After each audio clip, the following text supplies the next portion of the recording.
తెలుగు శ్రోతలందరికీ నమస్కారం అండి. మన అలనాటి కథలు ఎవర్ గ్రీన్ స్టోరీస్ ఛానల్కి మీ అందరికీ స్వాగతం. అమృతధార నవల వింటున్నామండి. రచన శ్రీమతి ఎద్దనపూడి సులోచనారాణి గారు. ఇక ఆలస్యం చేయకుండా మనం కథలోకి వెళ్ళిపోదామండి. వీడియో చూసిన వెంటనే లైక్ చేసి షేర్ చేసి తప్పకుండా సబ్స్క్రైబ్ చేసుకోండి. మన ఛానల్ని బెల్ ఐకాన్ యాక్టివేట్ చేసుకోండి. దయానిధి మొత్తుకుంటున్నట్టుగా అన్నాడు. మనోజ్, ఇప్పటికే నీకు చాలా నష్టం జరిగింది. శివ చచ్చిపోతూ నిన్ను ఒక ఊబిలోకి దింపేసి వెళ్ళిపోయాడు. అందులో నుంచి నిన్ను ఎలా బయటపడేయటమా అని నేను తల బద్దలు కొట్టుకుంటుంటే నువ్వు ఇంకా ఆ ఊబిలోకి కూరుకుపోయి మునిగిపోతానని అంటున్నావు. చూద్దాం, ఏదైనా మార్గం దొరకదా? శివ చెప్పినట్టు చేసి చేతులు దులుపుకోవటం ఒక్కటే ఇందులో నుంచి త్వరగా బయటపడే మార్గం. ఇంతకంటే ఇంకేం లేదు. కనీసం నాకు అనిపిస్తున్నది అంతే. మనోజ్, నీ మతి సరిగ్గా లేదు. శివ షేర్ ఇచ్చేస్తే నీ సంగతి ఏమవుతుందో తెలుసా? తెలుసు. 10 సంవత్సరాల కిందట ఎలా మొదలయ్యానో జీవితం మళ్ళీ అక్కడికి చేరుకుంటుంది. నేను ఎంతో ఆశలతో ఇష్టంతో ప్రారంభించిన డెక్కన్ సిరామిక్స్ ఫ్యాక్టరీ వడ్డీ డబ్బు కూడా చెల్లించలేక ఆ యూనిట్ అంతా వేలానికి వస్తుంది. స్పిన్నింగ్ మిల్స్లో నాకు వచ్చే వాటా నా పేరిట ఉన్న అప్పులు తీర్చడానికి పావువంతు కూడా సరిపోదు. మనోజ్, నువ్వు తొందరపడొద్దు. ఇంత అన్యాయం నీకు జరుగుతుంటే మేమంతా చేతులు ముడుచుకొని కూర్చోగలమా? నువ్వు రెస్ట్ తీసుకో, నేను మళ్ళీ వస్తాను. నా ఈ అభిప్రాయానికి తిరుగులేదు అన్నాడు మనోజ్. నీకసలు ఇప్పుడే చెప్పకూడదు అనుకున్నాను, కానీ అవతల ఆ ముకుందరావు ఉన్నాడే, ఇప్పటికే చాలా ఆలస్యంగా చెప్పారు. ఇలాంటివి 10వ రోజుకి చెప్పాల్సిన సంగతులు. అవును సుమా, ఆ ముకుందరావు అలాగే తయారవుతానని అన్నాడు. నా ఆయుధాలేవో నేను ప్రయోగించి ఇంతవరకు ఆపగలిగాను. అసలు ముందు ఆ అమూల్య ఎవరో ఒక్కసారి కలిసి మాట్లాడాలి. అది చాలా అవసరం. తర్వాత ఏం జరగాలి అన్నది మనం ఆలోచించి నిర్ణయం చేద్దాం. నేను వస్తాను. ఆయన వెళ్ళబోతూ ఆగి, ఇదంతా బామ్మగారికి అన్నాడు సందేహంగా. తెలియాల్సిన అవసరం లేదు. పావురాలపల్లిలో ఇల్లు మాత్రం వాళ్ళని రేటు చెప్పమనండి. నేను అడిగినది ఇచ్చి ఆ భాగం కొనుక్కుంటాను. ఆ ఉపకారం ఒక్కటి చేయమనండి చాలు. భగవంతుడా, నేను ఎన్నో విపరీతాలు చూశాను, కానీ ఇలాంటిది ఎప్పుడూ చూడలేదు. వస్తాను మనోజ్ అంటూ ఆయన వెళ్ళిపోయాడు. మనోజ్ కుర్చీలో వెనక్కి ఆనుకొని కూర్చున్నాడు. శివ విల్లు రాశాడా? తనకి తెలియకుండా? అంటే తనని నమ్మలేదన్నమాటేగా. శివ పేరిట ఆస్తిపాస్తులు ఎలా పెరిగాయో శివాకి తెలియదా? ఒక్క చిన్న మాట తనకి చెప్పి ఉంటే ఇలా అందరి ముందు తను తలెత్తలేనట్టు నిలబడే అవమానం తప్పి ఉండేది. ఆ కాస్త సాయం చేయలేకపోయాడా? ఎందుకింత శిక్ష విధించాడు? బామ్మ శివ కంటే తనని బాగా చూస్తుందని కక్ష మనసులో ఉందా? శివాకి జరిగిన ఆ అన్యాయం సరిదిద్దాలని తను ఎన్ని విధాలా ప్రయత్నించాడు.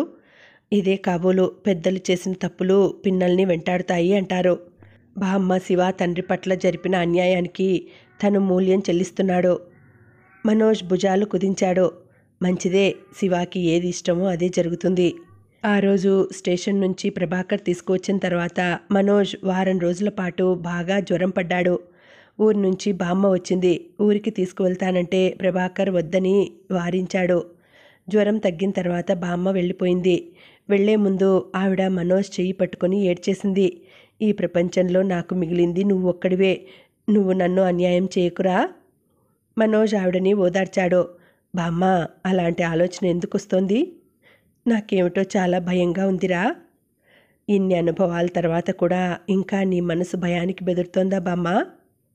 మను, నువ్వు పనులు వదిలించుకొని వచ్చి ఒక్క నెల రోజులు ఇంటి పట్టున ఉండు. వస్తానని మాట ఇవ్వు. అలాగే బామ్మ. తర్వాత వెళ్ళాడు, కానీ వారం కూడా ఉండలేకపోయాడు. మళ్ళీ వచ్చేశాడు. అతని మనసుకి శివ వెదజల్లి వెళ్ళిన విషాదం, ఒంటరితనం ఎంత వదుల్చుకుందామని ప్రయత్నించినా వదలటం లేదు. అవి తన జీవితంలోకి ఇంకిపోతూ తనలో ఒక భాగం అయిపోతున్నట్టుగా ఉంది. ఇంతలో లాయర్ గారు వచ్చి ఈ వార్త వినిపించారు. ఆయన ఆదుర్దాపడటం చాలా సహజం. తనకి ఊహ వచ్చినప్పటి నుంచి ఆయన ఆదుకుంటూ అండగా ఉన్నారు. ఎప్పటికప్పుడు సరైన సలహా ఇస్తూ ఒడిదుడుకులతో తలక్రిందులు అవ్వబోతున్న ఆ ఇంటి పరువు నిల్చేలా తోడుగా ఉంటూనే ఉన్నారు. తన తెలివితేటల పట్ల ఆయనకి ఎంతో విశ్వాసం. అందుకే ఆయనంతటా ఆయన డెక్కన్ సిరామిక్స్ ఫ్యాక్టరీలో తనతో పాటు 25 పైసల భాగం వాటా కొనుక్కున్నారు. ఆయనకి ఆ ఫ్యాక్టరీ భవిష్యత్తు పట్ల ఎంతో నమ్మకం ఉంది. ఎంతో ఆశ పెట్టుకున్నారు. ఇంతలో ఇలా అయింది. మనోజ్కి అమూల్య తరచూ గుర్తుకు వస్తూనే ఉంది. శివ పోయిన తర్వాత అమూల్యని తను కలిసి ఓదార్చి సద్భావనతో ఆమెని పంపలేకపోయాను అనే ఆలోచన అతన్ని తినేస్తోంది. అమూల్య ఏమనుకుంటుంది? ఇంటికి వస్తే ఇప్పుడు ఎవరినీ కలవరు అనే సమాధానం విని అవమానంగా భావించిందా? అమూల్య డబ్బు మనిషి కాదు. డబ్బు మనిషి అయితే అంత ఖరీదు చేసే నగలు ఆ విధంగా గుట్టుచప్పుడు కాకుండా వాపసు చేసి వెళ్తుందా? విళ్ళు వ్రాయటంలో అమూల్య ప్రమేయం ఉందా అని అనుమానించడానికి ఈ సంఘటన వ్యతిరేకిస్తోంది. అసలు అమూల్య ఎవరు? శివాకి ఎలా పరిచయం? అమూల్య వ్యక్తిత్వం ఏమిటి? ఇవేవి తనకి తెలియవు. ఒక్కటే మరీ మరీ అనిపిస్తోంది. శివ హఠాన్మరణం తనని మతిపోయినట్టు చేయటం వల్ల అమూల్య గురించి ఆ రోజు పట్టించుకోలేకపోయాడు. అంతకంటే ఇంకే కోపం అమూల్య మీద తనకి లేదు. ఆడపిల్లని, అందులోనూ ఊరుగాని ఊర్లో పెళ్లి చేసుకుందామని తీసుకుని వచ్చిన వ్యక్తి హఠాత్తుగా దుర్మరణం పాలైతే ఒక్క సానుభూతి మాటైనా పలకకుండా పట్టించుకోకుండా ఆమెను వదిలేయటం మనోజ్కి ఎంత నచ్చ చెప్పుకోవాలన్నా మనసు కుదుట పడటం లేదు. తన మూలంగా ఒక సంస్కారహీనమైన పని జరిగినట్టుగా వ్యధగా ఉంది. ఒక్క క్షణం అమూల్య కనిపిస్తే బాగుండును. క్షమాపణ చెప్పేస్తే తన మనసు తేలిక పడుతుంది. కానీ అమూల్య ఎక్కడుందో, ఎవరో, ఆమె ఉనికి ఏమిటో తనకి తెలియదు. ఈ నెల రోజుల్లో శివాకి తెలిసిన ఫ్రెండ్స్ దగ్గర వాకబు చేశాడు. శివాకి ఒక్కళ్ళ స్నేహితులు అనేక మంది. నాటకాలు వేసేవాళ్ళు, మ్యాజిక్ చేసేవాళ్ళు, కథలు రాసే రచయితలు, సంఘసేవ చేసేవాళ్ళు, వికలాంగుల సమాఖ్య వాళ్ళు, పీఠాధిపతులకి చందాలు పోగు చేసేవాళ్ళు, అయ్యప్ప భక్తులు, రెడ్ క్రాస్ లాంటి ఎన్నో సేవా సంస్థల్లో వాడు వర్కర్. అతని చుట్టూ ఉన్న ప్రపంచం విభిన్న కోణాలమయం. అదొక పద్మ వ్యూహంలా ఉంటుంది తనకి. ఆ ప్రపంచంలోకి వెళితే నాది అనేది కానీ, నేను అనేది కానీ మచ్చుకు కూడా లేకుండా మాయమయ్యే లోకం అది. అందరూ కలిసే ఉంటారు కానీ ఎవరితో ఎవరికి సీరియస్ అయిన సంబంధ బాంధవ్యాలు ఉండవు. శివ ఒక నాటకం చూసి ఎంత బాగా ఆనందించగలడో, ఒక అనాథ శవాన్ని కూడా అంతా తన స్వకార్యం అన్నంతగా తన ధర్మంగా నెరవేర్చగలడు. ఎప్పుడూ అదే మాట, నాది అనే స్వార్థం వదిలేసుకుంటే ఈ ప్రపంచంలో అందరూ మనవాళ్లే. శివాని చూస్తుంటే అందరినీ తన వారిని చేసుకోవాలనే తపన కనిపిస్తుంది. శివ ఫ్రెండ్స్ దగ్గర తను వాకబు చేశాడు. అమూల్య గురించి ఎవరూ చెప్పలేకపోతున్నారు. శివాకి తెలిసిన మధు అనే అతను నమ్మకంగా చెప్పాడు. ఆ అమ్మాయి నాకు బాగా తెలుసండి. శివ బాగా క్లోజ్గా తిరిగేవాడు. ఆ అమ్మాయికి కూడా అతనంటే చాలా ఇష్టం. కానీ మీరు పేరు పొరపాటుగా విని ఉంటారు. ఆ అమ్మాయి పేరు అమూల్య కాదు, అమల. ఇద్దరు వెళ్ళి చూశారు. ఆ అమ్మాయి అమూల్య కాదు, ఎవరో అమలే. మనోజ్కి శివ కనీసం అమూల్య పేరులో తనని మోసం చేయనందుకు సంతోషం కలిగింది. మనోజ్కి ఒకసారి పోనీ పేపర్లో వేయిద్దామా అనిపించింది. కానీ మళ్ళీ అది ఎంత తెలివి తక్కువ మతిమాలిన ఆలోచన అర్థమైంది. అమూల్య ఒక్కసారి కనిపిస్తే శివ ఎంతో సన్నిహితుడని మురిపంగా చెప్పుకున్న తను అమూల్య మీద ఎలాంటి తక్కువ భావం లేదని చెప్పగలిగితే చాలు. ఒక్కసారి జీవితంలో ఎప్పుడైనా అసలు ఆ అవకాశం వస్తుందా తనకి?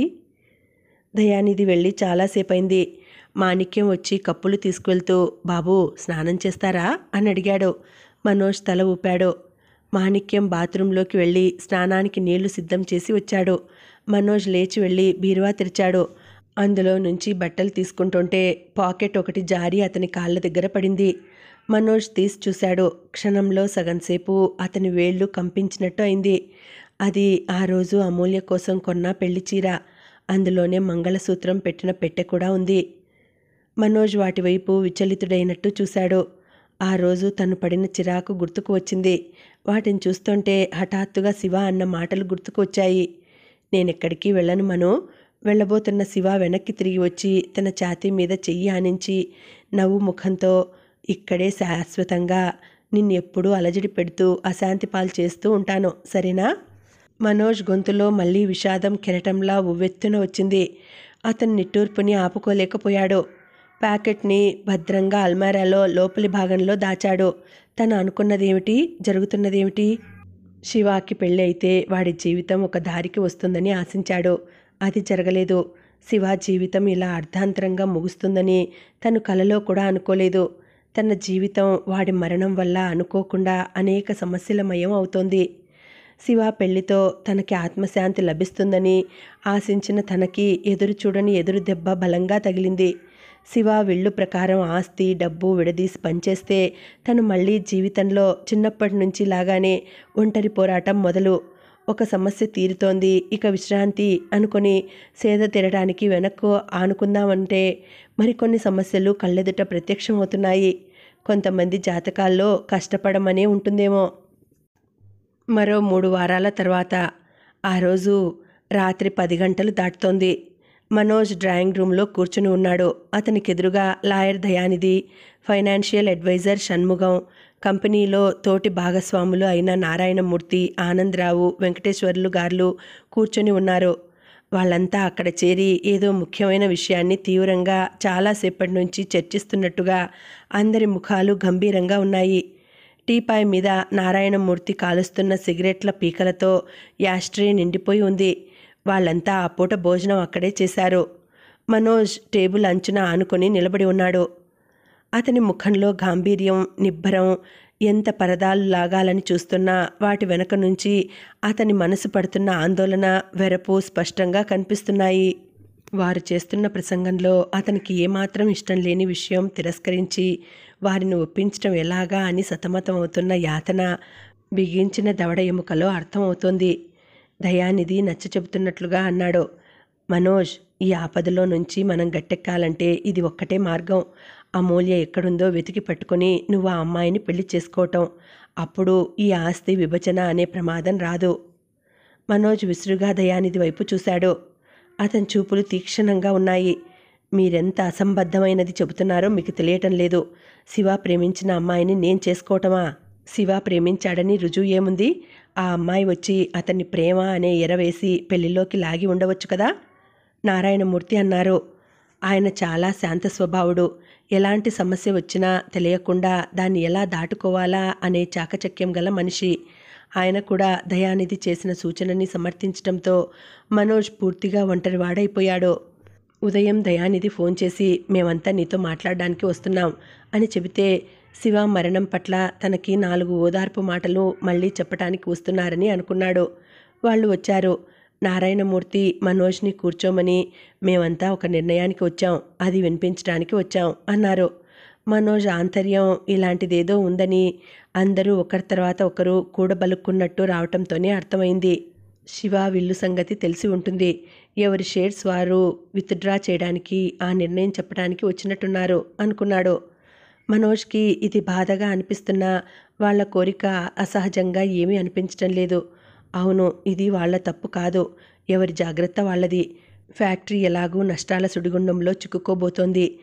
ముందు జాగ్రత్తగా వారు తమ సంగతి పదిలపరుచుకోవటంలో ఆశ్చర్యం ఏమీ లేదు. మనోజ్ ఆంతర్యం కల్లోల తరంగాలతో అలజడిగా ఉన్న వారితో మృదు దరహాసంతోనే సంభాషణ ప్రారంభించాడు. అప్పుడు నారాయణమూర్తి వారందరి నిర్ణయం చెప్పారు.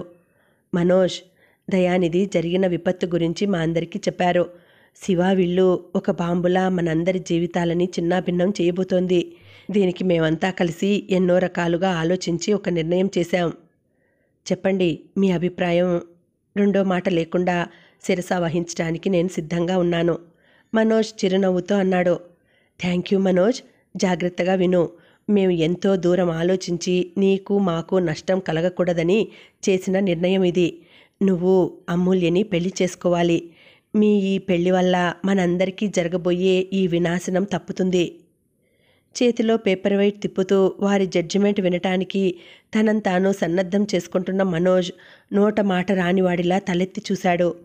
అతని ముఖంలో చిరునవ్వు ఎగిరిపోయింది. తెచ్చిపెట్టుకున్న ప్రశాంతత చిన్నాభిన్నం అయింది. అతని చూపులు ఒక్క క్షణం అయోమయంగా అయినాయి. మరుక్షణం క్రమంగా అయోమయాన్ని తీవ్రంగా నెట్టివేస్తూ ఆగ్రహం పెళ్ళుబికి వచ్చింది. మరు నిమిషంలో అతని ముఖంలోకి రక్తం పొంగి వచ్చింది. నుదుట మీద నరం కనిపించసాగింది. అతని పెదవులు ఆవేశాన్ని బలవంతంగా నిగ్రహించుకున్నట్టు బిగిసినాయి. అతని కుడి చెయ్యి చేతిలో అంతవరకు తిప్పుతున్న పేపర్ వెయిట్ని ముక్కలుగా చిదిమి వేసేటంత గట్టిగా బిగించి పట్టుకుంది. అందరూ నిశ్శబ్దంగా మనోజ్నే చూస్తున్నారు. అతని ముఖ కవళికల్లో వస్తున్న మార్పు అతని మనసు పొందిన షాక్ని తెలియచేస్తూనే ఉంది. ఇది వారు ఊహించనిదేం కాదు. మనోజ్, నీ పట్ల సంవత్సరాల తరబడి మాకున్న వాత్సల్యంతో అభిమానంతో చెప్పిన ఆలోచన ఇది. నువ్వు వేరుగా అర్థం చేసుకోవద్దు సుమా, షణ్ముగం అన్నారు. ఇది ఇది ఎవరు చెప్పిన ఆలోచన? మనోజ్ అందరినీ నిశితంగా కలయి చూస్తూ అన్నాడు. వీరిలో ఎవరు తనని పావుగా ఉపయోగించడానికి చేసిన ధైర్యం ఇది? నారాయణమూర్తి గారు వెంటనే అన్నారు. మనోజ్, నువ్వు అలా చూడకు. మేం నీ శత్రువులం కాదు. నువ్వు నీతో పాటు మా కాళ్ల కింద కదలబోతున్న భూమిని పదిలపరుచుకోవటానికి మేం చేస్తున్న ప్రయత్నం, నిన్ను చేస్తున్న అభ్యర్థన.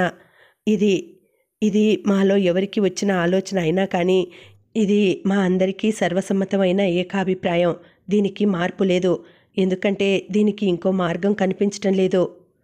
ముక్కు మొహం తెలియని ఆ అమూల్యకి నువ్వు సంపాదించిందంతా ఇచ్చి మనం బికార్లం అయ్యే కంటే ఆ అమూల్యని మనలో కలిపేసుకొని మన గొడుగు కిందకే తెచ్చుకుంటే ప్రస్తుతం మృత్యు కెరటంలా వచ్చి ముంచబోతున్న ఈ ప్రమాదం నుంచి తప్పించుకోవచ్చు. నువ్వు మమ్మల్ని తప్పుపట్టవద్దు. బాగా డబ్బున్న వాళ్ళకి అప్పుడప్పుడు డబ్బు కోసం జరిగే ఇలాంటి వ్యాపార పెళ్ళిళ్ళు మామూలే. తర్వాత అందరూ ఒక్కసారి నచ్చచెప్పాలన్నట్లుగా మాట్లాడేశారు. అందరి వాదన ఒక్కటే, దీనివల్ల నష్టమేమీ లేదు. అంతగా అయితే ఒక ఏడాది తర్వాత డబ్బు వ్యవహారాలు గుట్టుచప్పుడు కాకుండా చక్కదిద్దుకొని ఆ అమ్మాయిని వదిలేయొచ్చు. ఆడపిల్లని వదిలించుకోవడం పెద్ద సమస్యేం కాదు. మనోజ్, నువ్వేమనుకున్నా ఈ నిర్ణయానికి ఒప్పుకోక తప్పదు. నువ్వు నీ గురించి కంటే మా అందరి గురించి ఆలోచించు. మనోజ్ చేదు మింగుతున్నట్లుగా అన్నాడు. అతని ముఖం అవమానభరితంగా ఉంది. మీ అందరికీ నా మీద నమ్మకం లేదా? నేను ఒక్క నెలలో కొత్త షేర్ హోల్డర్స్ని కంపెనీలో చేర్చగలను. కొత్త వాళ్ళు చేరిన కొద్దీ కొన్ని కొత్త సమస్యలు కూడా వస్తాయి. ఇది ఆ ముకుందరావు దాస్తాడని నువ్వు అనుకుంటున్నావా? ఆయన శివ నాన్నకి బాల్యమిత్రుడు. ఎప్పటినుంచో మీ కుటుంబం మీద ఆయనకి కసి ఉంది. ఇదంతా బయటికి వస్తే నువ్వు అనుకున్నంత తేలికగా షేర్ హోల్డర్స్ దొరకరేమోనని మా భయం. ఈ సంగతి కూడా మేము ఆలోచించాం. ముకుందరావు ఏమంటున్నాడో తెలుసా? మేం విడిపోతామని అనటం లేదుగా. అమూల్య శివాకి బదులుగా భాగస్వామిగా ఉంటుంది అంటున్నాడు. అంటే మనందరి జుట్టు ఆయన చేతికి దొరకపుచ్చుకోవాలని ఆశ. అమూల్య ఎలాంటి అమ్మాయో మాకెవ్వరికీ తెలియదు. కానీ అమూల్యని చేతిలో పెట్టుకొని ఆ ముకుందరావు మనల్ని అందరినీ ఒక ఆట ఆడించగలడు. అది మాత్రం ఖాయం. ఆయనని మనం ఆపలేం. ఆయన నుంచి తప్పించుకోవడానికైనా మనం అమూల్యని మన వైపు లాక్కోవాలి. అలా లాక్కోవాలంటే ఇది ఒక్కటే మార్గం. కానీ అమూల్య ఎక్కడుంది? మనోజ్ అడిగాడు. మనమంతా వెతుకుదాం. దయానిధి అప్పుడే ఆ పని ప్రారంభించారు కూడా. ఏం దయానిధి గారు? దయానిధి అవునన్నట్లు తల ఊపాడు. అమూల్యకి మరో వ్యక్తితో పెళ్లి కాలేదని నమ్మకం ఏమిటి మీకు? ఆగ్రహంగా అన్నాడు. అదే నా భయం, నారాయణమూర్తి గారు అన్నారు. మనం సాధ్యమైనంత త్వరలో అమూల్య ఎక్కడుందో కనుక్కోవాలి. అంత త్వరగా ఇంకొకరితో పెళ్లి కుదుర్చుకుంటుందా? ఏమో, ఆ అమ్మాయికి ఇంకొకరితో పెళ్ళయిందా? ఇక చచ్చామే. మనల్ని ఆ దేవుడే రక్షించాలి. దండం పెట్టుకుంటూ అన్నారు వెంకటేశ్వర్లు గారు. అమూల్య ఎక్కడుందో వెతికి తెచ్చే బాధ్యత మాది. ముందు నువ్వు మా నిర్ణయానికి అంగీకరించినట్టేనా చెప్పు అన్నారు నారాయణమూర్తి. అమూల్యని కనిపించనీయండి ముందు. కనిపించకుండా ఎక్కడికి వెళ్తుంది? నీ నిర్ణయం చెప్పు, దయానిధి అడిగాడు. నాకు కొంచెం టైం ఇవ్వండి, నేనిప్పుడేం చెప్పలేను అన్నాడు మనోజ్. టైం తీసుకో. ఇది నీకు కూడా ఎంత సమస్యో మాకు అర్థమవుతోంది. కానీ ఏం చేస్తాం? కొన్నిసార్లు మన వెంట జీవితం రాదు. జీవితం లాక్కుపోతుంటే మన ఇష్టాలతో ప్రమేయం లేకుండా మనం పోవటం జరుగుతుంది అన్నారు షణ్ముగం. దయానిధి మనోజ్ భుజం తట్టాడు. మనోజ్, జీవితం మనల్ని దెబ్బతీయాలని చూస్తోంది. మనం తగ్గినట్టే తగ్గి పూచి పుచ్చుకొని లెంపకాయ కొట్టినట్టు ఎదురు దెబ్బ మళ్ళీ తీయాలి. నీకు లోటేం ఉంది చెప్పు? నువ్వు కావాలని అనుకోవాలి కానీ నువ్వు కోరుకున్న అమ్మాయిలు నీ దగ్గరికి వస్తారు. ఈ రోజుల్లో ఎంతమంది మగవాళ్ళు పెళ్లి చేసుకున్న భార్యతోనే కాపురం చేస్తున్నారంటావు? అసలు రెండో పెళ్లి చేసుకోవటం సమస్యేం కాదు. ఆ పరిస్థితి నేను సులభంగా ఏర్పరచగలను. నువ్వు మా మాట మన్నించి ఈ మాట అవును అంటే మాకు నిద్ర పడుతుంది. మనోజ్ ఆలోచిస్తానని టైం కావాలని అన్నాడుగా. కాదని అతనేం తిరస్కరించలేదయ్యే. మనం వెళ్దాం. అతన్ని మరీ మనం ఒత్తిడి తీసుకురావటం నాకిష్టం లేదు. మన ఎదుట ఉన్న 2 మార్గాలు అతనికి చెప్పాం. నిర్ణయం అతని ఇష్టానికి వదిలేద్దాం. ఏం చేసినా మనం భరించాల్సిందే. మన ఇష్టాలతో పని జరిగేది కాదు. ఏమంటారు అన్నారు నారాయణమూర్తి గారు. ఆయన చెప్పిన మాటల్లో శ్లేష గాని ఆగ్రహం గాని లేవు. ఆయన మనసులో మాట చెప్పినట్లుంది. షణ్ముగం గారు తల ఊపారు. వస్తాం మనోజ్, నువ్వు ఇంకా విశ్రాంతి తీసుకోవాలి సుమా అన్నారు నారాయణమూర్తి గారు. మనోజ్ అందరితో వీడ్కోలుగా కరచాలనం చేశాడు. వాకిట్లో కార్ల వరకు వచ్చి వారిని సాగనంపాడు. అతని ఇంట్లోకి తిరిగి వస్తుంటే గడియారం 12 గంటలు కొడుతోంది. మనోజ్ ఆ గడియారం చూశాడు. అది మామయ్యది. శివ ఒకసారి తన పుట్టినరోజు కానుకగా ఇచ్చాడు. అది ఇస్తూ పాతది అని ఎక్కడో పారేయకు సుమా, ఇది నాకు ఉన్న నాన్న తాలూకు ఒకే ఒక జ్ఞాపకం, దీన్ని ఎలా భద్రపరచాలా అని సతమతమవుతున్నాను. నీకు కానుకగా ఇచ్చేస్తే ఇది శాశ్వతంగా క్షేమంగా ఉంటుందని నాకు తెలుసు అంటూ తనే గోడకి పెట్టాడు. అధునాతనమైన ఫర్నిచర్తో అందంగా ఉన్న ఆ హాల్లో గోడకి ఉన్న ఆ గడియారం ఒక యాంటిక్లా తన ప్రత్యేకతని, పాతలో గల అందాన్ని, అనుబంధాన్ని ప్రదర్శించుకుంటూ అధునాతన ఫర్నిచర్ని సవాల్ చేస్తున్నట్లుగా గోడ మీద ఉంటుంది. ఒకసారి సెక్రటరీ తను ఊరి నుంచి తిరిగి వచ్చేసరికి అది తీసేసి కొత్త గడియారం పెట్టించాడు. ఇది ఇక్కడి నుంచి ఎవరు తీశారు అనే తన అరుపులకి అతను హడలిపోయి స్టోర్ రూమ్లో పడేసిన దాన్ని తుడిచి తెచ్చి మళ్ళీ పెట్టాడు. దీన్ని కదపకండి అని ఆదేశించాడు తను. మనోజ్ లోపలికి వచ్చి పడక గదిలో ఓ కుర్చీలో కూర్చున్నాడు. చేతులు తల వెనక్కి పెట్టుకుని ఆలోచనగా ఉండిపోయాడు. అమూల్యని తను పెళ్లి చేసుకోవటమా? అతని మనసు అపవిత్రమైన ఆలోచన చేసినట్లుగా చీత్కారం చేస్తోంది. అతని కళ్ళెదుట ఆ రోజు తను కాలింగ్ బెల్ కొట్టినప్పుడు తలుపులు తీసిన అమూల్య రూపమే మెదులుతోంది. మీరు మనోజ్? ఆ అమ్మాయి కళ్ళల్లో కాంతి గుర్తుకు వస్తే అతని మనసు విహ్వలమవుతోంది. ఒక వ్యక్తి గురించి విని విని చూసినప్పుడు కలిగే ఆసక్తి, ఆనందం అవి. దానికి కారణం పూర్తిగా శివాయేనని తనకు తెలుసు. అమూల్య మేడ మీదకి షర్బత్ ఇవ్వటానికి వచ్చినప్పుడు తన మనసులో అనుకోకుండా వచ్చిన భావతరంగాలు కూడా తనకు గుర్తున్నాయి. కారులో వెళ్తుంటే శివ మధ్యలో దిగి వెళ్ళిపోవాల్సిన ప్రయాణికుడిగా అనిపించడం కూడా గుర్తుకు వస్తోంది. అతనికి అంతులేని ఆశ్చర్యం కలుగుతోంది. తన మనసులో ఆనాడు కలిగిన ప్రకంపనానికి ఆ రోజు ఎంతో సిగ్గుపడ్డాడు. తన ఆలోచన లోపమని బాధపడ్డాడు. ఇప్పుడు అనిపిస్తోంది ఆ అనిపించడంలో తన ప్రమేయం ఏం లేదు. తను కేవలం నిమిత్త మాత్రుడు. అమూల్యని తను పెళ్లి చేసుకోవటమా? ఏమనుకుంటున్నారు వీళ్ళు? పెళ్లి గురించి తను పెద్దగా ఆలోచించని మాట నిజమే. ఎలాంటి అమ్మాయి అయితే బాగుంటుంది అనే ఊహలు అల్లుకునే తీరుబడి తనకి లేని మాట వాస్తవం. ఇలాంటి అమ్మాయి నాకు భార్య అయితే బాగుండు అనే ఆలోచన తనలో రేకెత్తించేటటువంటి ప్రత్యేకమైన అమ్మాయి కూడా ఇంతవరకు తటస్థపడలేదు. ఇంతవరకు తన భవిష్యత్తు శ్రమతో, ఓర్మితో పటిష్టంగా ఏర్పరచుకోవాలనే దీక్షతో కృషి చేయటంలోనే తనకిన్ని సంవత్సరాలు గిర్రున తిరిగిపోయినాయి. పోనీ ఇది ఒకందుకు మంచిదే. అమూల్యని వెతకటంలో ఈ రూపంగానైనా తనకి వీళ్ళు సాయపడతారు. అమూల్యని ఒక్కసారి చూసి శివ మరణం తర్వాత ఆమెని అనునయించే అవకాశం దొరకనందున తను క్షమాపణ చెప్పుకోగలిగే ఒక్క క్షణం దొరికితే చాలు. తను దానికోసమే ఓర్మితో ఎదురు చూస్తున్నాడు. తర్వాత దాదాపు 20 రోజుల అనంతరం మనోజ్ ఆఫీస్లో కూర్చొని ఉత్తరాలు చూస్తుంటే ఒక ఉత్తరం కనిపించింది. అది తెల్లటి కవరు మీద చాలా కుదురుగా, నీట్గా ఉన్న హ్యాండ్ రైటింగ్లో ఇంగ్లీష్లో తన పేరిట అడ్రస్ రాసి పైన పర్సనల్ అని ఉంది. ఫ్రమ్ అడ్రస్ లేదు. మనోజ్ కనుబొమ్మలు ముడిపడగా ఆ కవర్ చించి ఉత్తరం చూశాడు. చాలా చిన్న ఉత్తరం అది. కానీ అతని గుండెల్లో కాళ్ల క్రింద డైనమేట్ పేలబోతోందన్నంత అలజడిని సృష్టించింది. అందులో ఇలా ఉంది: మనోజ్ గారికి అమూల్య నమస్కరించి వ్రాయినది. నేను త్వరలో హైదరాబాద్ వస్తున్నాను. మీతో నాకు సంబంధించిన విషయాలు చాలా ముఖ్యమైనవి. అర్జెంటుగా మాట్లాడాలి. నేను హైదరాబాద్ సరిగ్గా ఎప్పుడు వస్తానో చెప్పలేను. రాగానే మీకు ఫోన్ చేస్తాను. దయయుంచి టైం లేదని కానీ, ఎవరిని కలవను అని కానీ అనకండి. ఈ ఒక్క సాయం మీరు శివాని దృష్టిలో ఉంచుకునైనా తప్పక చేస్తారని ఆశిస్తున్నాను. ఇట్లు అమూల్య.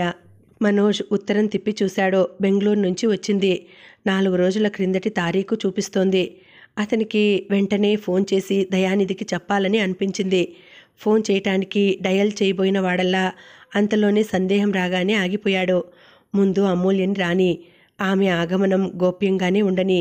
ఆ అమ్మాయి చెప్పబోయేదేమిటో ముందు తను వినాలి. తర్వాత ఏం చేయాలి అన్నది నిర్ణయం చేయవచ్చు. ముందే అమూల్య వస్తోందని తెలిస్తే వీళ్ళు గందరగోళం చేయవచ్చు. మనోజ్ అందుకే ఆ ప్రయత్నం విరమించుకున్నాడు. ఆఫీస్లో సెక్రటరీ, ఇంట్లో మాణిక్యానికి అమూల్య అనే అమ్మాయి ఫోన్ చేస్తే తను ఆ సమయంలో ఎక్కడ ఏ అర్జెంట్ పనిలో ఉన్నా వెంటనే తెలియచేయమని ఆదేశం ఇచ్చాడు. ఈ సంగతి ఎవరికీ చెప్పాల్సిన అవసరం లేదని హెచ్చరిక చేశాడు. ఆ ఉత్తరం వచ్చిన క్షణం నుంచి అతను క్షణం ఒక యుగంలా అమూల్య ఫోన్ కోసం ఎదురు చూడసాగాడు. అమూల్య కనిపించగానే ఏం మాట్లాడాలో కూడా క్షుణ్ణంగా నిర్ణయించుకున్నాడు. ఫోన్ మోగిందంటే అతనికి ఆతృత, ఆశ. అమూల్య కంఠం కోసం అతని మనసు తప్పిస్తున్నట్టుగా ఎదురు చూస్తోంది. కానీ చూస్తుండగానే 4 వారాలు గడిచిపోయాయి. క్యాలెండర్లో మళ్ళీ నెలలో 4వ తేదీ వచ్చింది. అమూల్య ఉత్తరం రాసి ఈ రోజుకి నెల మీద 1 రోజు గంటన్నర అయింది. వస్తానని రాసింది, రాలేదు. ఏమై ఉంటుంది? అమూల్య మళ్ళీ తన దగ్గరకు రావాలన్న అభిప్రాయం మార్చేసుకుందా? పోనీ ఆ విషయం ఉత్తరం ద్వారా తెలియచేస్తే పోయేదిగా. తనకి ఈ ఎదురు చూడటం, ఈ అశాంతి తప్పేది కదా. అవును, నిజమే. తను తన గురించి ఆలోచిస్తున్నాడు. కానీ ఆవిడ గారికి ఏం బాధ్యత ఉంది? తను బాధపడుతుంటే ఆమె గారికి ఏం జాలి? అసలు ఇలాంటిది జరుగుతోందని తన ఊహకి అందుతుందా? అమూల్య ఫోన్ కోసం రాత్రింబవళ్ళు ఎదురు చూసి చూసి మనోజ్ విసిగిపోయాడు. అతనిలో నిర్లిప్తత, నిరాశ చోటు చేసుకుంది. అమూల్య వస్తే శివ స్థానంలో ఆమెని భాగస్వామిగా తీసుకొని వ్యాపారాన్ని ప్రస్తుతానికి ఒడిదుడుకుల సుడిగుండం దారిన పడకుండా రక్షించుకోవాలని అతని ఆరాటం. డబ్బు బిగిసిపోయింది. ఎప్పుడు ఎంత అవసరమైనా శివ అకౌంట్లో నుంచి తీసుకొని వడ్డీతో సహా చెల్లించేవాడు. ఆ విధంగా శివ డబ్బు, నా డబ్బు అనే తరతమ భేదం ఎన్నడైనా వస్తుందని తను కలలో కూడా ఊహించలేదు. అందుకే జాగరూకత అనే మాటే గుర్తులేనంత ధీమాగా ఉన్నాడు. అందుకే ఆ రోజు చెక్బుక్ మీద కాఫీ ఒలికిపోయినప్పుడు బ్యాంకుకు వెళ్ళి మరోటి తెచ్చుకుందాం, వరి అవ్వకు అని తను అంటే, నాకేం వరి, అదేదో అంతా నీకే అన్నాడు శివ. చిత్రంగా అవి విధి గీసిన చెరపరాని గీతలుగా మారుతాయని అనుకోలేదు. అమూల్య జ్ఞాపకం అతన్ని అనుక్షణం వెంటాడుతూనే ఉంది. వస్తానని ఎందుకు రాలేదా అన్న ప్రశ్న ప్రతి నిమిషం మనసుని నిలదీస్తోంది. అమూల్య ఇక రాదనే నిశ్చయానికి వచ్చినా అమూల్య కోసం ఒక పక్క నుంచి తను, మరో పక్క నుంచి దయానిధి, నారాయణమూర్తి గారు, మరోవైపు నుంచి ముకుందరావు గారు అమూల్య కోసం ఎవరికి వారే ముందు ఆమె జాడ తెలుసుకోవాలని ఆతృతగా పోటీ పడుతున్నట్టుగా వెతుకుతూనే ఉన్నారు. ముఖ్యంగా దయానిధికి, ముకుందరావు గారికి ఈ పోటీ చాలా తీవ్రంగా నడుస్తోంది. దయానిధి ఎప్పటికప్పుడు తనకి అందిన సమాచారం చెబుతూనే ఉన్నాడు. అమూల్య పూనాలో తెలిసిన వాళ్ళ ఇంట్లో ఉన్నట్లు తెలిసిందని, తన బావమరిదిని పంపానని దయానిధి చెప్పాడు. అతను వెళ్ళినప్పటి నుంచి మళ్ళీ ఆతృత, ఉద్వేగం. అమూల్య కనిపించగానే ఫోన్ చేయమని చెప్పారు. అప్పటికప్పుడు పూనా ప్లేన్లో వెళ్ళటానికి మనోజ్, దయానిధి రెడీగా ఉన్నారు. కానీ చంద్రం ఫోన్ చేశాడు. అమూల్య లేదు. అమూల్యకి తెలిసిన వాళ్ళు ట్రాన్స్ఫర్ అయ్యి వెళ్ళిపోయారట. క్రితం వారం అంతా అమూల్య అనే అమ్మాయి వాళ్ళ ఇంట్లో ఉన్నమాట నిజమేనట. మళ్ళీ అందరి ఆశలు అడుగంటిపోయాయి. దయానిధి పట్టు వదలని విక్రమార్కుడిలా ప్రయత్నిస్తూనే ఉన్నాడు. ఈసారి ఆయన పరిచితుడైన పోలీసు అధికారి సాయం తీసుకున్నాడు. ఈసారి అమూల్య జాడ తెలియకుండా పోదనే ధీమాలో ఉన్నాడు. కంపెనీ డైరెక్టర్స్ మీటింగ్ జరుగుతోంది. మనోజ్ ఏం జరగనట్టు తొణక్కుండా ప్రవర్తించడం అనేది పెద్ద పరీక్షగా ఉంది. మీటింగ్లో ఉండగా పిఏ ఫోన్ తెచ్చి ఇచ్చాడు. ఎవరు? పనిలో ఉన్నానని చెప్పు అన్నాడతను చిరాకుగా. ఒక్కసారి మాట్లాడండి సార్, పిఏ తగ్గు స్థాయిలో అన్నాడు. మనోజ్ ఫోన్ తీసుకున్నాడు. హలో. అతని కంఠం చాలా తగ్గు స్థాయిలో, పూర్తి వ్యాపారపరంగా ఉంది. హలో. అవతల నుంచి కోమలంగా ఉన్న కంఠం బెరుగ్గా వినిపించింది. ఎస్. అతను నుదురు చిట్లించాడు. మనోజ్ గారు కావాలి. నేను అర్జెంటుగా మాట్లాడాలి. ఎస్, నేనే మాట్లాడుతున్నాను. మనోజ్ గారా? ఆ కంఠంలో గులాబీ రెక్కల మృదుత్వం, ఎక్కడో విన్నట్టు లీలగా జ్ఞాపకం. అవును. అతని కంఠం అసహనంగా పలికింది. నేను అమూల్యని. నేను హైదరాబాద్ వచ్చాను. సాయంత్రం వెళ్ళిపోతున్నాను. మిమ్మల్ని ఒకసారి అర్జెంటుగా కలవాలి నేను. అతను హఠాత్తుగా ఆగిపోయాడు.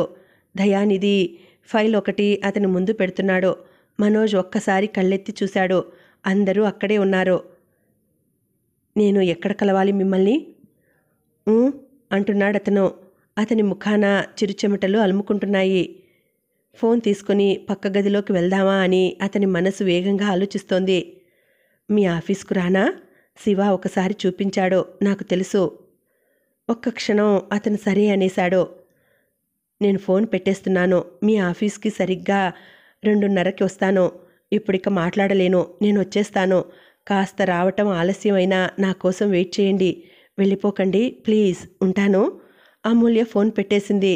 మనోజ్ ఫోన్ పెట్టేశాడు. మనోజ్, ఏమైంది? Anything wrong? వెంకటేశ్వర్లు గారు అడుగుతున్నారు.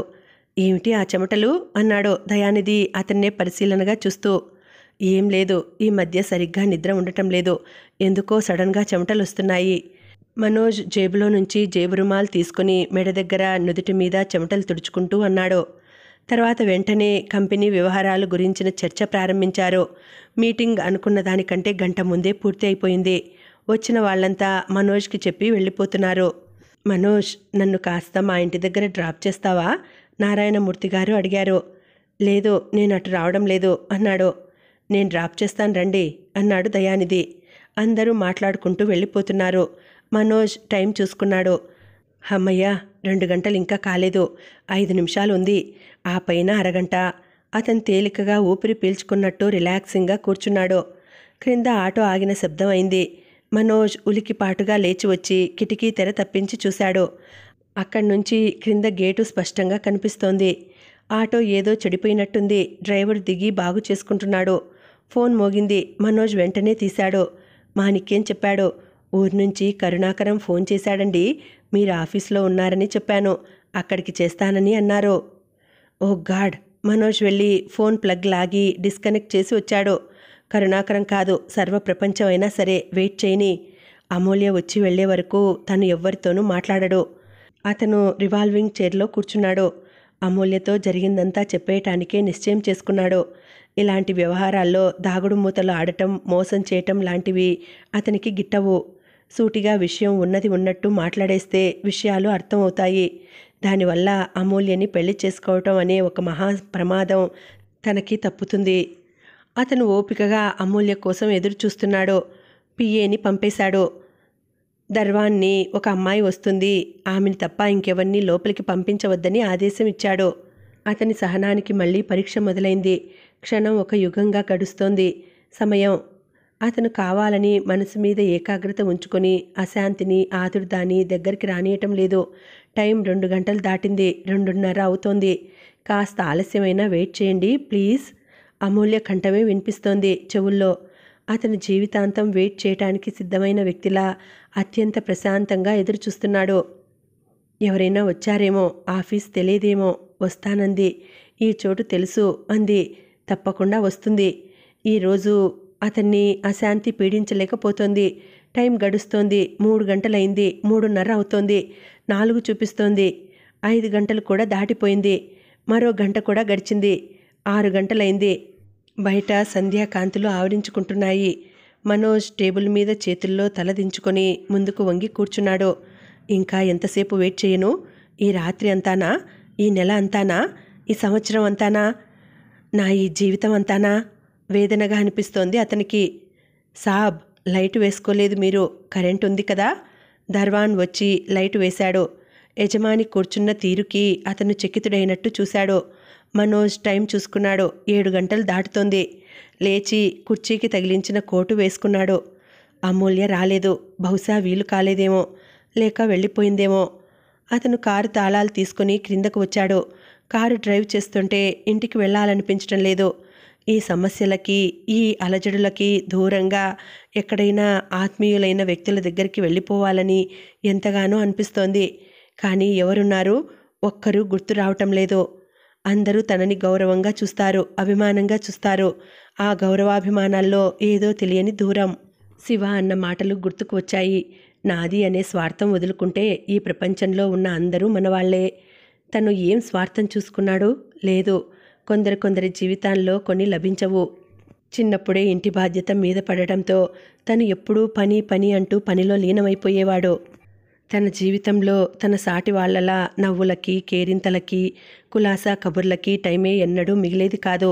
జీవితంలో చదువు ముగిసినప్పటి నుంచి ప్రతి క్షణాన్ని తన స్వేద బిందువులతో తడిపి, తన తెలివితేటలతో రంగరించి భవిష్యత్తు ఏర్పరచుకున్నాడు. ఈనాడు సంఘంలో తనకి ఇంత చిన్న వయసులోనే వచ్చిన ఈ పేరు ప్రతిష్టలకి తను చెల్లించిన మూల్యం ఆ అపురూపమైన ఆనంద క్షణాలే. అవే ఈ కంపెనీ అభివృద్ధికి మూలధనం, పునాది రాళ్ళు. ఈ సంగతి ఎవరికీ తెలియదు. తోటి వాళ్ళు తనని వర్కోహాలిక్ అని నిక్నేమ్తో పిలుస్తారు. జీవితం ఎంజాయ్ చేయటం రాదు అని హేళన చేస్తారు. జీవిత వృక్షం ఆకాశంలోకి శాఖోపశాఖలుగా విస్తరిల్లాలంటే దాని వేళ్ళు భూమిలో ఎంత వ్యాపించి ఉండాలి? ఈ సత్యం చాలామంది మర్చిపోతారు. ఈరోజు ఏమిటి ఈ దిగులు? ఏమిటి ఈ ఒంటరితనం? ఏమైంది తనకి? మనోజ్ తిరిగి ఇంటికి వచ్చాడు. కారు హారన్ వినగానే మాణిక్యం గేటు తీయడానికి పరిగెత్తుకు వచ్చాడు.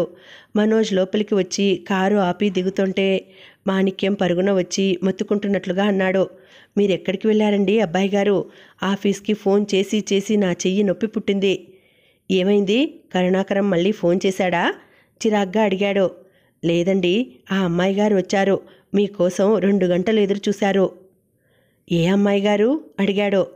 ఆరేనండి, ఆ రోజు నగలు తెచ్చి ఇవ్వలేదు ఆమె గారు. మీ ఆఫీస్కి వస్తానని అన్నారట. అది ఎక్కడో గుర్తుపట్టలేకపోయారట. తిరిగి మన ఇంటికి వచ్చారు. చూసి నేను ఆఫీసు గుర్తులు చెబితే మళ్ళీ వెళ్ళారు. మీరేమో ఫోన్ చేస్తే అస్సలు ఆ ఫోన్ మోగుతోంది కానీ ఎవ్వరూ తీయటం లేదు. మనోజ్ గబుక్కున మాణిక్యం చెయ్యి గట్టిగా పట్టుకున్నాడు. అమూల్య వచ్చిందా? ఆమె గారి పేరు అవునవును, అదే చెప్పారు. మీకు ఫోన్ చేస్తే ఎవ్వరూ పలకలేదు. ఇక్కడికొచ్చారు. మేం మీకు ఎన్నిసార్లు చేశామండి, ఎవరూ తీయలేదు ఫోను. ఎంతసేపు అయింది వెళ్ళి? మాణిక్యం తల గొక్కున్నాడు. అరగంట పైగానే అయిందండి. నేనే ఆటో తీసుకువచ్చి మన ఆఫీసు గుర్తులు చెప్పానండి. మనోజ్ మాణిక్యం చెయ్యి తోసేసినట్టు వదిలేశాడు. కారు దిగబోతున్న వాడల్లా మళ్ళీ కారులో కూర్చున్నాడు. కారు ఒక్క ఉదుటున బయలుదేరి గేట్లో నుంచి బాణంలా దూసుకుపోయింది. అమూల్య ఇంటికి వచ్చి వెయిట్ చేసిందా? తనేమో అక్కడ ఎదురు చూస్తున్నాడు. తనకేమైంది? సరాసరి అసలు ఇంటికి ఎందుకు రాలేదు? వచ్చినట్టయితే కనిపించేదే. అమూల్య ఫోన్ చేస్తుందని కలలో కూడా అనుకోలేదు. అనుకుని ఉంటే ఫ్లగ్ తీసేవాడు కాదు. అమూల్య ఆఫీస్ దగ్గర ఉందా? వెళ్ళిపోయిందా? అతనికి ఆఫీసు ఉన్న ఆ వీధి ఎప్పటికీ రావటం లేదే అనిపిస్తోంది. దోవలో ఒక ఆటో కారుకి ఢీ కొట్టబోయి కీచుమంటూ పక్కకు వెళ్ళి బ్రతికి బయటపడింది. ఇంకో స్కూటర్ రాజుకుంటూ వెళ్ళినట్టే వెళ్ళింది. కారు ఆఘమేఘాల మీద వచ్చినట్లే ఆఫీస్కు వచ్చి గేటు దగ్గర ఆగింది. అక్కడ కూర్చొని బీడీ కాల్చుకుంటున్న ధర్వాను చప్పున కింద పారేసి శాల్యూట్ చేశాడు. నా కోసం ఎవరైనా వచ్చారా? మనోజ్ కారు దిగి వస్తూ అడిగాడు. ఒక అమ్మాయి గారు ఆటోలో వచ్చారండి. మీ పేరు, ఆఫీసు అడిగారండి. ఆఫీస్ ఇదేనని చెప్పాను. మీరు వెళ్ళి చాలాసేపు అయిందని చెప్పానండి. ఆమె గారు వెళ్ళిపోయారు. ఏమైనా చెప్పిందా? ఏం చెప్పలేదండి. మనోజ్ వచ్చి కారులో కూలబడ్డాడు. అతనికి విధి తనని పరిహసిస్తున్నట్టుగా అనిపించసాగింది. తన జీవితం తను అనుకున్నట్టుగా కాకుండా ఇంకెవరో ఆదేశించినట్టుగా జరిగిపోతోంది. అతను ఇంటికి తిరిగి వచ్చాడు. ఆ రాత్రి అతనికి నిద్ర రాలేదు. తెల్లవారటం అతనికి తెలుస్తూనే ఉంది. ఇంకా ఉందండి, కథ కొనసాగుతుంది. మళ్ళీ వచ్చే వీడియోలో తర్వాతి భాగం వినేద్దామండి. అంతవరకు సెలవు. నమస్తే.